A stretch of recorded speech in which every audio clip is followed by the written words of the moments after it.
يا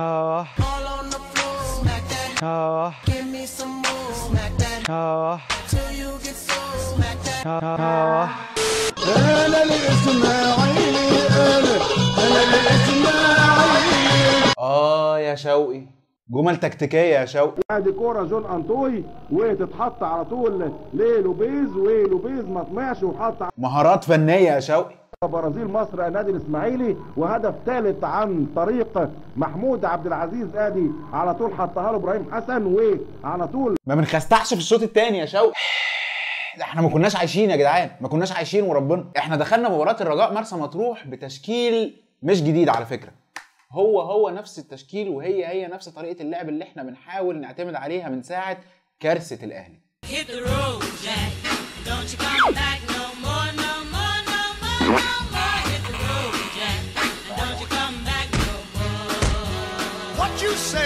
من بعد كارثه مباراه الاهلي في رايي، المباراه اللي طلعنا منها بتعادل بالعافيه، والاسماعيلي ومدربه ريكاردو بيعتمدوا على قوام اساسي للفرقه ما بيتغيرش. يعني هتلاقي عندك في الدفاع اللي بيقود الدفاع احمد العش وعصام الحضري، تخش على منطقه الوسط هتلاقي الثلاثه اللي ما بيتلمسوش، عمرو السوليه، حسني عبد ربه، ومحمود عبد العزيز. وطبعا هتوصل للهجوم هتلاقي مستر بومباستيك. We want some bombastic, romantic, fantastic lover. Shaggy. Mr. Lover.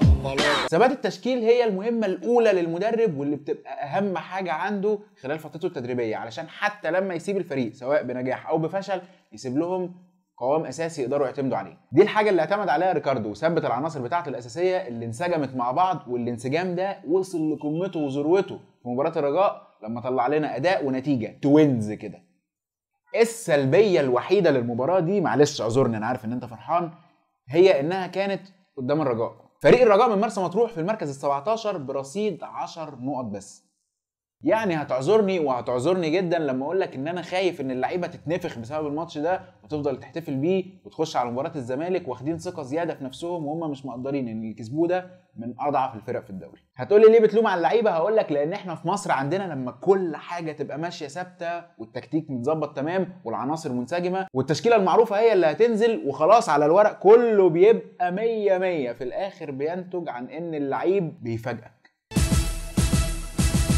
ما تنفض وتهلس، ما تهرتل وتفيس، لو عايز تتنمرق طب ما انت كده كويس. وعلى ذكر مباراة الزمالك، فاللي فات ده كان كلامي عن مباراة الرجاء، ما كانش فيها سلبيات كتيرة وكان كلها ايجابيات بالنسبة لنا، بس ايجابيات بحد معين. الكلام اللي جاي ده بقى لكل اسماعيلاوي على حق عن ماتش الزمالك. سويتش اب. ماتش الزمالك اليوم يوم الملحمة. ولاد عم بقى وكلام ملوش لازمه وملوش علاقه بالكوره، غالبا بينتهي جوه الملعب بتنشنه. جريشة رغم انه واحده من لقاءات الاشق بتقلب بره الملعب بقله ادب بدون داعي. تنتهي مع الجمهور اللي بيقطع نفسه سواء على النت او حتى لو شافوا بعض في الشارع ايام المدرجات تبقى قله ادب. وننسى بقى ولاد عم ومش ولاد عم والكلام ده. الكوره ما فيهاش ولاد عم، خصوصا الكوره الحديثه. مش لازم تبقى ابن عمي علشان احترمك وما اجيبش سيره والدتك، مش لازم. ومش لازم تبقى ابن عمي علشان لما اخسر منك اعترف ان انا خسرت، ما ادورش على 100,000 سبب الا السبب اللي موجود في فرقتي واللي خلاني اخسر منك. مش لازم تبقى ابن عمي علشان احترمك كمنافس، ومش لازم تبقى ابن عمي علشان لو انت ما قلتش ادبك ما قلش ادبي عليك. كلامي دلوقتي لكل اسماعيلاوي اصيل بيتفرج عليا ونازل يتفرج على مباراه الزمالك النهارده، خليك في فرقتك، مالكش دعوه باللي قدامك. اللي قدامك ممكن يتكلم عليك برضه مالكش دعوه، لان كل ما بتركز في فرقتك يجي لك النجاح. احنا لحد دلوقتي ما خسرناش من اول الدوري، مستغرب ليه؟ يمكن في مباريات عدينا كده بالعافيه، بس مباريات تانية عدينا فعلا بمجهودنا، وكل المباريات دي احنا نجحنا فيها علشان ما كانش حد مركز معانا، ما كانش حد بيتخانق معانا، ما كناش احنا باصين على جمهور الفرقه التانية عمالين نشتمه وهو جاي يشتم فينا.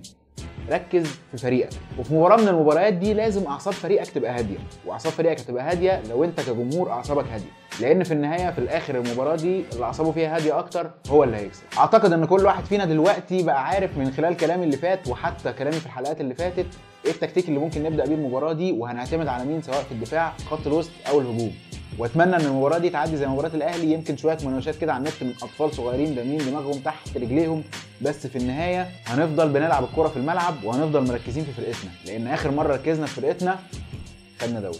الف شكر على كل الاسماعيلاويه اللي شافوا الحلقه دي وبيشوفونا وبيتابعونا من اول ما بدانا لغايه دلوقتي. وعايز اقول لكم ان الكوره لونها اصفر هيتفرج على المباراه بتاعه الزمالك في كلاسيك كافيه اللي في الخمسه.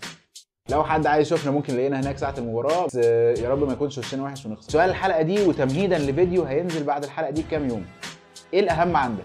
الشعار ولا لعيب جوه النادي؟ اشوفكم الحلقه الجايه ويا رب نكسب. سلام.